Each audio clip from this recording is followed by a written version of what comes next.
Film ini banyak mengandung unsur gore, body horror, dan action. Bagusnya elemen tersebut menunjang jalan cerita. Jadi kita akan disuguhi origin story supervillain yang sangat brutal, emosional, dan memberikan dimensi baru yang segar bagi universe Kodrat.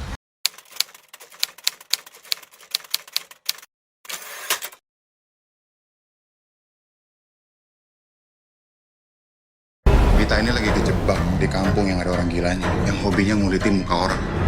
Salam sinema sahabat sinemalogi. Badut Gendong adalah film horor yang disutradarai Charles Ghazali. Film ini dibintangi Martino Leo, Clara Bernadette, Derby Romero, Dayinta Melira, Iska Khifano, Foni Anggraini, Totos Rasiti, Insan Nur Akbar, Berry Prima, Jose Rizal Manua, dan lain-lain. Melakoni profesi sebagai pengamen jalanan di balik kostum badut gendong, Darso diperankan Martino Leo bermimpi memiliki kehidupan lebih baik. Tapi mimpi itu pudar saat Darsi, istri yang sedang mengandung anaknya, menjadi korban kekejaman preman. Dalam keterpurukan, Darso menempatkan tubuh Darsi ke dalam boneka dan bertolak menuju kampung. Namun di sana Darso menyadari kampung dan warganya dalam kondisi kekacauan karena ulah developer jahat. Di tengah ambang batas derita dan angkara murka yang memuncak, Darso tak menyadari dirinya terperangkap dalam sebentuk kuasa gelap yang justru menyeruak dari belahan jiwa yang amat ia cintai. Kalian bisa membantu kami dengan klik tombol super thanks di bawah video. Kami akan sangat berterima kasih atas berapapun nominal saweran yang kami terima.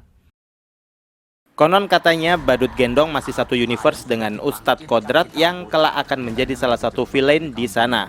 Memang dipertegas di ujung closing film sesaat setelah kredit title muncul.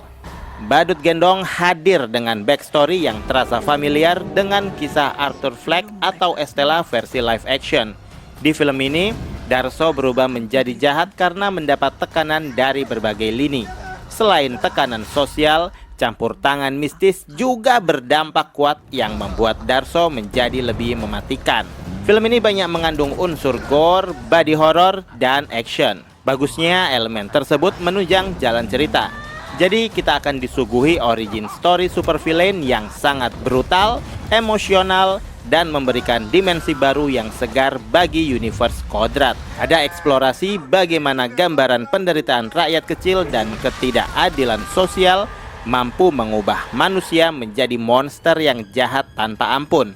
Sebagai penonton, saya merasa diseret paksa untuk masuk ruang atau wilayah abu-abu di mana yang baik bisa menjadi nggak baik, di mana eksistensi moralitas menjadi sangat dipertanyakan. Ada sentuhan-sentuhan emosional yang nampak tanpa melupakan kalau Badut Gendong adalah film horor, sehingga selain penonton diberi rasa takut, saya juga bisa bersimpati pada rasa kehilangan Darso, penderitaan Darso, dan segala hal yang sangat emosional dari Darso.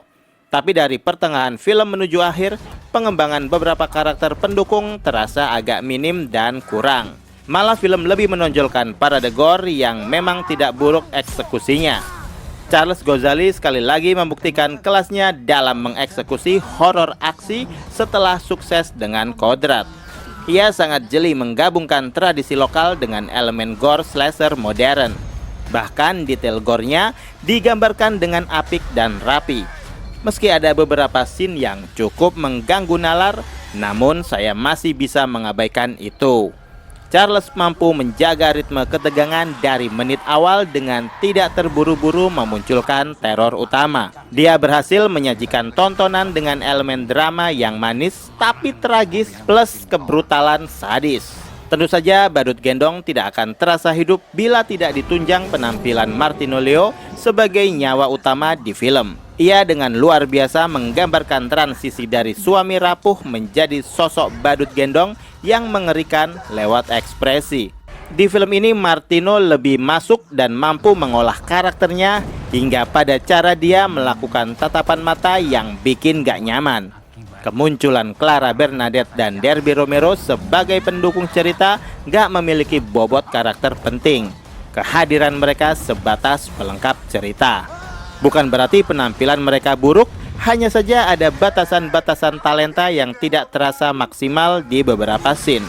Malah yang saya sayangkan justru Bos Billy yang seharusnya bisa lebih semengganggu itu eksistensinya di film ini. Shiva memang sudah cocok memerankan sosok penjahat, hanya saja teror yang dia ciptakan masih kurang bisa bikin saya ngeri ketakutan dan gak nyaman. Kehadiran aktor laga legendaris Barry Prima sebagai Ki Kamboja, dukun tetua desa, mampu menyajikan vibes yang mengandung aura mistis klasik yang lumayan berkarisma. Visual film yang banyak mengambil setting di Banyuwangi ini terasa sangat gloomy dan kotor. Sajian lanskap urban, pinggiran, dan pedesaan dengan kesan kumuh dan mencekam menjadi pemandangan utuh di sepanjang film. Meski saya merasa setting yang menggunakan lokasi hutan dejawatan terasa sangat mahal untuk sebuah pedesaan atau perkampungan yang miskin. Ya, tentu saja nggak ada yang salah dengan itu semua. Apalagi setting film ini adalah bukan tahun sekarang, melainkan mengikuti timeline Kodrat Universe. Jadi jangan heran kalau ada orang bawa mayat kemana-mana nggak terlalu dicurigai. Bisa ya kayak gitu ya. Yang juga saya apresiasi adalah film ini tidak mengandalkan dentuman suara keras mengagetkan alias jumpscare receh. Segala kejutan yang dipersiapkan ya memang dikondisikan sesuai dengan alur cerita. Tidak yang dibikin untuk menambah-nambahi durasi film. Yang juga saya suka adalah detail suara yang mengganggu seperti gesekan kostum badut, langkah kaki, hingga suara koyakan daging yang terdengar sangat nyata dan ngilu. Satu yang gak pernah hilang dari ciri Charles Ghazali di film adalah pola action yang tidak mau tanggung-tanggung. Saya yang gak begitu menguasai ilmu bela diri, menonton film ini cukup bikin saya tercekat. Sebagai film horror action, adegan pertarungannya dikoreografi dengan sangat rapi dan enak dilihat. Aksi laganya tidak terasa seperti film aksi bela diri biasa, melainkan ada tambahan gerakan-gerakan brutal yang efisien, liar, dan mematikan. Belum lagi visual effect menggunakan efek praktis dan prostetik make up yang pantas untuk diacungi jempol. Film ini menyajikan parade kematian yang sangat berdarah, termasuk adegan menguliti wajah manusia yang dieksekusi secara rapi. Saya merekomendasikan film ini bagi kamu yang mencari horor lokal dengan aksi laga memukau, plot yang menguras emosi, dan tingkat kesadisan yang tinggi. Pertanyaannya, apakah mengawinkan kodrat horor yang bawa-bawa agama dengan badut gendong horor yang bawa-bawa budaya bisa bonding satu sama lain? Kita tunggu saja mereka di film Kodrat selanjutnya.